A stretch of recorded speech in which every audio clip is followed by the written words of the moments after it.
திரு சுப்பிரமணியன், இங்க அரசமைப்பு அரசியல் சாசன ஒரு நியமன பதவியில் ஆளுநர் இருந்து கொண்டு தமிழ்நாட்டு அரசுக்கும் அல்லது தமிழ்நாட்டு மக்களுக்குமான ஒரு அரசியலை தொடர்ச்சியாக செய்து கொண்டே இருக்கிறார். அதற்காகத்தான் ஆளுநர் இங்கு தமிழ்நாட்டில் இருக்க வைக்கப்படுகிறார். அல்லது அவர் செய்யக்கூடிய எல்லா நடவடிக்கைகளும், அது மசோதாவுக்கு ஒப்புதல் கொடுக்காததில் ஆரம்பிச்சு அவர் பேசக்கூடிய பொதுவெளியில் பேசக்கூடிய கருத்துக்கள், சமூக ஊடகங்களில் பதிவு செய்யக்கூடிய கருத்துக்கள் அப்படிங்கிறது எல்லாமே தமிழ்நாட்டுக்கும் தமிழ்நாட்டு மக்களுக்கும் எதிரானதாக இருக்கிறது அப்படிங்கிறாங்க. அப்படின்னா 142 52 மசோதாக்கள் 10 மட்டும் வச்சுட்டு 142 அப்ரூவ் பண்ணானுங்க. 142 அப்ரூவ் பண்ணிருக்காரு இல்லையா? அப்பெல்லாம் வந்து தமிழகத்திற்கு வந்து அவர் வேண்டப்பட்டவராக இருக்கிற 10 மசோதாக்களுக்கு மட்டும்தான் அவர் வேண்டப்படாதவராக இருக்கிறா. நாளைக்கு தெரிய வரும். அதாவது நான் என்ன சொல்றேன், நீங்க ஒரு கேள்வி கேட்டீங்க இல்லையா, இதற்கு தீர்வு வருமானா நான் வந்து பிரியன் ஐயாட்ட சொல்றேன். அவர் சொன்ன அவரோட வாக்குமூலத்துக்கு வந்து நான் ஒத்துக்கிறேன். ஒரே ஒரு பாயிண்ட் மட்டும் எடுத்துக்கோங்க. ஒரே ஒரு பாயிண்ட் சுருக்கமா சொல்லுங்க. இல்ல அவர் என்ன சொல்றாரு எனக்கு தெரியும். அதுதான் நீங்க சம்பளத்தை கொடுத்துருக்கோம், அதுக்கு தான் நீங்க வந்து சைன் போடணும்னு சொல்லுவாங்க. இல்ல நான் அப்படி சொல்ல 10 பிளேட்ல சோறு வச்சோம், ஃபுல்லா வச்சிருக்கோம், ஒரே ஒரு சொட்டு மட்டும் நாங்க விஷம் வச்சிருக்கோம்னு சொன்னா அது சரியா? சரி, பதில் சொல்லுங்க.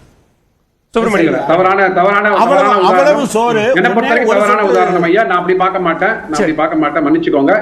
அதாவது இந்த 10 மசோதாக்களுக்கு வந்து மட்டுமே இதுக்கு ஒரு தீர்வாக இந்த தீர்ப்பு வருவதற்கான வாய்ப்புகள் இருக்கு.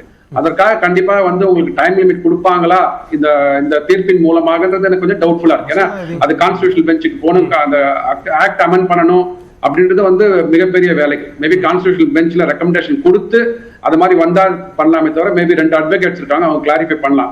ஆனா இந்த 10 வழக்குகள், அதாவது 10 மசோதாக்களோட வழக்குகள்ல கண்டிப்பாக அவருக்கு தாமதத்திற்கான காரணம் என்னன்னு சொல்லுவாங்க.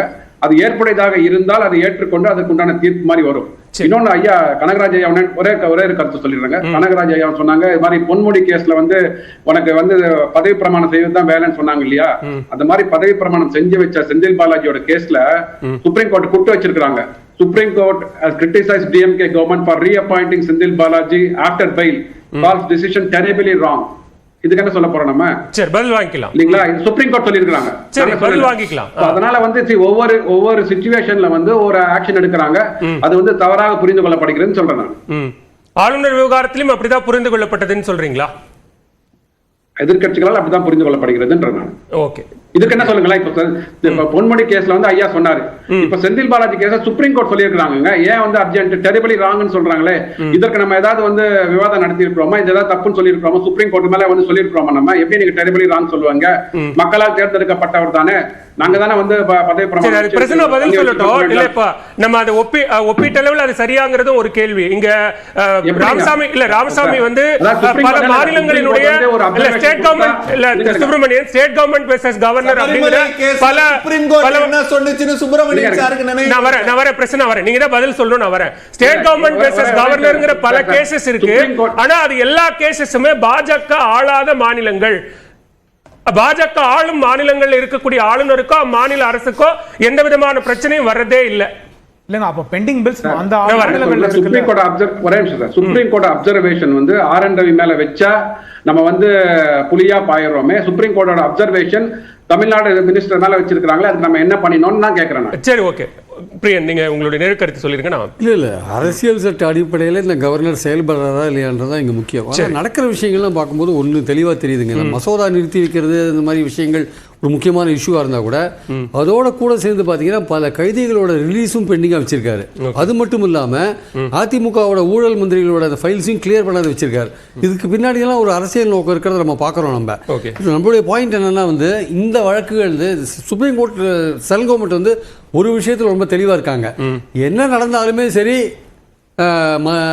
சுப்ரீம் கோர்ட் வந்து மத்திய அரசு ஒரு விஷயத்தில் தெளிவாக இருக்காங்க. என்ன நடந்தாலுமே சரி, சுப்ரீம் கோர்ட் வந்து கவர்னர்ஸ்க்கு எதிராக எதுவும் பண்ண மாட்டாங்க. அதனால நம்ம கவர்னர்ஸ் என்ன வேணா பண்ணலாம். சுப்ரீம் கோர்ட் வந்து கிளியரா டெஃபினட்டா கிளியர் கட்டா ஒரு டைரக்ஷனோ ஒரு டிசிஷனோ எடுக்க மாட்டாங்க. இந்த கிரே ஏரியால விளையாடிட்டே இருப்பாங்க, நம்மளும் கிரே ஏரியால விளையாடிட்டே இருக்கலாம் அப்படின்றதான் சென்ட்ரல் கவர்மெண்டோடைய எண்ணமா இருக்குன்னு என்னுடைய அசம்ஷன், ஆக்சுவலா என்னுடைய பிரிசம்ஷன். இன்னொன்று, டெல்லி கவர்மெண்ட் கேஸ்ல வந்து பவர்ஸ் வந்து தேர்ந்தெடுக்கப்பட்ட முதலமைச்சருக்கு தான் இருக்குன்னு சுப்ரீம் கோர்ட் சொன்ன போது இந்த மோடி கவர்மெண்ட் அதை மதிச்சாங்களா? அதை வந்து ஒரு ஆர்டினன்ஸ் போட்டு அதை லெப்டினன்ட் கவர்னருக்கு அதிகாரம் மாத்தினாங்கல்ல. அப்ப இந்த கவர்மெண்ட் வந்து இந்த மோடியோட கவர்மெண்ட் சுப்ரீம் கோர்ட்டோட ஆர்டர்ஸை மதிக்காத கவர்மெண்ட் எப்படி வந்து இந்த கவர்னர் இப்படி ஆட்டம் போடும்போது இதை கண்டுப்பாங்க? ரொம்ப சுருக்கமாக